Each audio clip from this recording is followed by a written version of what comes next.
Dans le cadre de mes cours de génétique de population pour les nouveaux bacs 2e SVT et 2e sciences maths, je continue avec la première partie toujours qui sont les lois statistiques de la transmission des caractères héréditaires chez une population en équilibre, avec grande 2, l'équilibre d'une population. Mais on va voir aujourd'hui la notion de population et de pool génique. Premièrement, notion d'une population. Je vais vous présenter d'abord quelques photos montrant ce que c'est que, montrant des populations naturelles bien sûr. Donc vous devez être capable de définir ce que c'est qu'une population. Donc la première photo, voilà, regardez bien. Donc, que montre cette photo? Cette photo montre deux populations. Une population de zèbres et une population de gnous qui partagent le même domaine géographique. D'accord? Une autre photo ici, c'est une population devenue humaine. Regardez bien, c'est la même espèce, l'espèce humaine, mais regardez cette variabilité que Dieu a créée. Une autre photo, c'est une population de pigeons. Une autre population que vous connaissez, que vous avez étudiée avec les lois statistiques mendéliennes, c'est la drosophile, une population de drosophiles. Donc, essayez à travers ces photos de définir ce que c'est qu'une population. Donc, une population, c'est quoi? Une population est l'ensemble des individus appartenant à la même espèce, vivant dans un domaine géographique déterminé.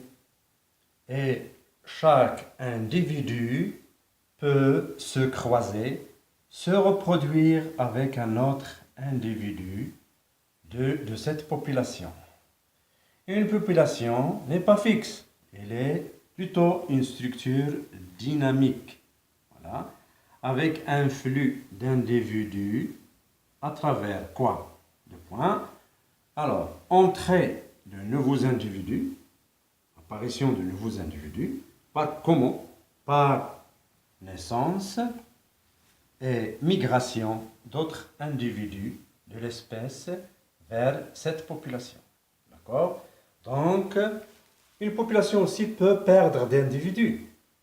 Donc, perte d'individus, comment? Par la mort.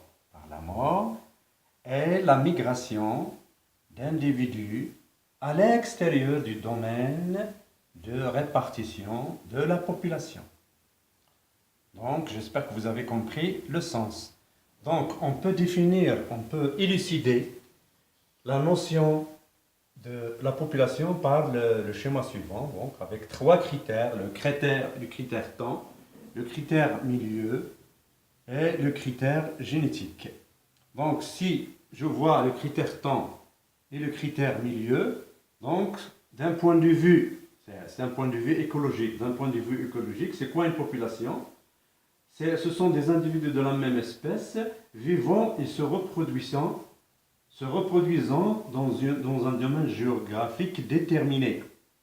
Donc si je prends le critère temps et le critère milieu. Si je prends le critère temps et le critère génétique, c'est quoi une population? Donc d'un point de vue génétique, ce sont des individus qui partagent les mêmes gènes, avec la possibilité de reproduction. Je répète, ce sont des individus qui partagent les mêmes gènes avec la possibilité de reproduction. Donc j'espère que vous avez bien compris la notion d'espèce, la notion de population. Donc la notion de population, donc c'est un ensemble d'individus qui appartiennent à la même espèce et vivant dans un domaine géographique déterminé, Et chaque individu peut se croiser et se reproduire avec un autre individu de cette population.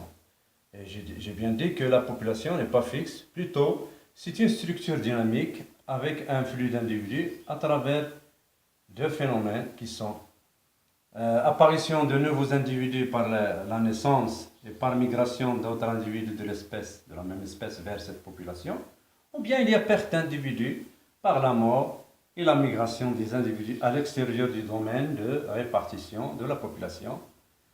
Voilà, merci de votre attention et on va suivez-moi avec la troisième vidéo avec le titre numéro 2 qui sera pour le pôle génique. On va définir ce que c'est que le pôle génique. Merci de votre attention et j'espère que vous avez bien compris la notion de population.